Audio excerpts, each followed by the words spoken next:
Bonjour à tous, c'est Nicolas. Aujourd'hui, on va parler du mental. Alors ça, c'est un sujet qui est beaucoup traité dans, justement, vous savez, ces voies de vide, ces voies de non-ego. Alors aujourd'hui, je vous partage mon point de vue sur le mental. Pour moi, le mental, c'est comme un outil qui est lié à la matière, plus ou moins à la matière, et qui permet justement, vous savez, comme de faire le pont entre notre nature lumineuse, omnisciente, omniconsciente, et je veux dire notre personnalité humaine, notre champ d'expérience humain qui est limité. Donc le mental, imaginez que c'est comme un écran qui va sur cet écran se projeter, vous savez, les choses de votre inconscient, mais aussi ce qui vit à l'intérieur de vous. Alors comme nous avons tous, sauf si vous avez complètement fait le chemin, ce qui est possible, euh, beaucoup de choses à purifier, à transformer et à ajuster, il est fort probable qu'à un moment, on ait pu croire que le mental c'était le mal, qu'il fallait l'annihiler, que c'était la source de l'illusion. Alors, le mental est un outil. Le mental vous permet de réfléchir, c'est comme un ordinateur de bord, un peu comme l'âme, qui est aussi un ordinateur de bord très sophistiqué. Comprenez bien que le mental, il va être un révélateur de votre monde intérieur. Ça veut dire que ça peut devenir un allié extraordinaire pour votre chemin de rectification et de purification. Alors au début, le mental, ça peut être très agité, surtout si vous commencez à méditer. Vous pouvez voir votre chaos intérieur, tous les trucs pas vus, ça peut être invivable. Mais quand vous commencez à prendre du recul et à voir les choses, ces pensées, ces torrents d'émotions, de courants mentaux, vont commencer à perdre leur pouvoir. Parce que par défaut, votre attention, elle est attirée par tous ces films, et elle y croit aussi.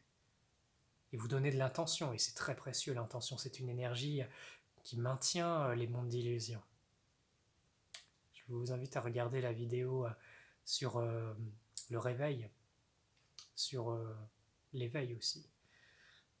Ça peut vous donner une petite idée de comment se nourrissent les mondes et pourquoi ils ont besoin d'être nourris. Alors, ce qu'il faut comprendre, c'est que votre mental peut être aussi l'outil parfait pour traduire des réalités, des vérités divines. Imaginez que vous avez des prises de conscience, vous comprenez Dieu de l'intérieur parce que vous vous unifiez jour après jour avec, et ça ne parle pas avec forcément des mots, bien que ça puisse. Mais vous allez pouvoir traduire des concepts à travers des mots, à travers des pensées qui sont un véhicule d'une énergie.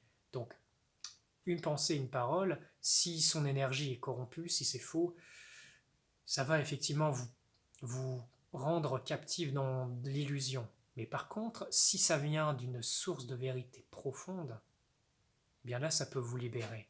Donc en cela, les pensées ne sont pas votre ennemi. La construction de la personnalité n'est pas votre ennemi. Il y a des voix qui sont très dures et qui visent à détruire la personnalité parce que ça considère que c'est faux.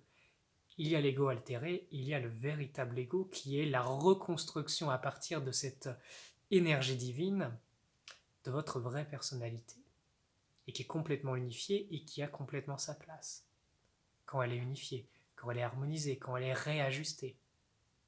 Donc ne partez pas en guerre contre l'ego, ne partez pas en guerre contre les pensées.